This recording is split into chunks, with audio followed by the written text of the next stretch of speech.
aquilo que me dá esperança.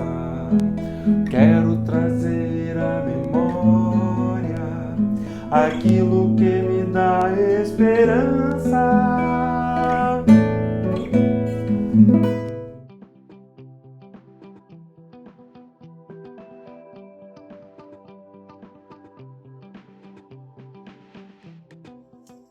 Bom dia, queridos irmãos.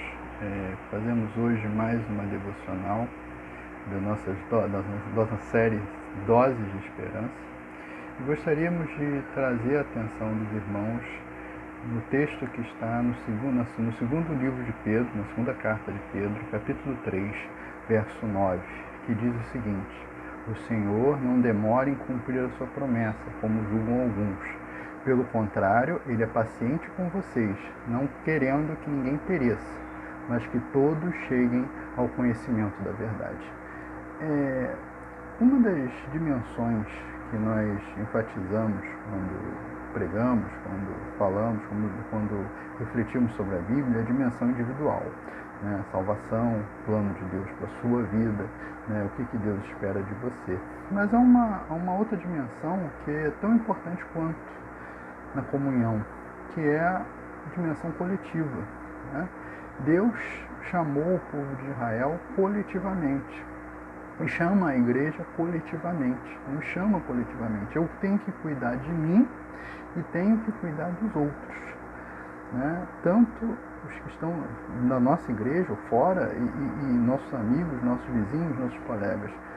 A nossa responsabilidade não acaba conosco, só com a gente, ela se estende às outras pessoas com as quais nós convivemos. Existe um hino muito antigo, e vários hinários de denominações como Igreja Batista, Assembleia de Deus e Congregacional. Existe um hino que ele se chama assim: quando Cristo sua trombeta lá do céu mandar tocar, quando o dia glorioso lá romper, e os remidos dessa terra, meu Jesus, se incorporar, quando se fizer chamada, lá estarei. E, assim, é interessante a gente entender como que esses hinos são compostos, o que leva as pessoas a escrever, os hinos, os cânticos que nós cantamos, a história por trás do hino, porque ela foi composta, esse hino em particular, ele foi composto por um homem chamado James Milton Black. Ele era um músico que vivia no século XIX nos Estados Unidos, no estado da Pensilvânia. E ele também cuidava de uma classe de escola bíblica dominical, de jovens e adolescentes. Uma vez ele saiu da sua casa, indo para a igreja, e ele passou por um beco, e ele encontrou lá uma moça toda esfarrapada, uma menina toda esfarrapada, com roupas todas velhas, todas esfarrapadas. E ele teve compaixão daquela menina e chamou ela para ir para a igreja, para assistir a classe dele. E ela começou a frequentar, e foi em vários domingos. Mas chegou um domingo, em particular, que ela não foi. E ele pedia aos alunos que para cada vez que o nome fosse chamado, respondesse com um versículo bíblico. E ela não respondeu.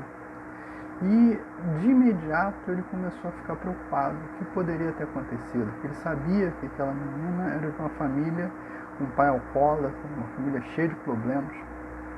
E ele foi à casa daquela moça e ela estava doente, ela tinha uma pneumonia muito severa. Ele foi lá, chamou o médico, chamou o cuidado, buscou remédios, fez o que ele podia fazer. Mas, como isso foi em 1893, aquela moça veio a óbito, ela faleceu. E aquele episódio marcou tanto ele, que ele compôs esse hino. E ele explicou por que compôs esse hino no dia em que aquela moça foi enterrada. Mas essa palavra, essa história, nos deve fazer refletir em relação àqueles que estão próximos. Quer dizer, no dia, na chamada que importa, na chamada do último dia, todos que nós convivemos, todos que nós estamos próximos, serão chamados lá no livro da vida, estarão lá, né? Nós temos cuidado das pessoas a qual nós, que são nossos amigos, que são nossos colegas, que são nossos irmãos em Cristo, que são que trabalham conosco, que são nossos vizinhos? Essa é a reflexão que eu quero trazer para todos hoje. Amém. Gostou do vídeo? Ajude-nos compartilhando em suas redes sociais, no Facebook, no YouTube, no Instagram e nos seus grupos de WhatsApp. Em nome de Jesus, Cristo é a nossa paz.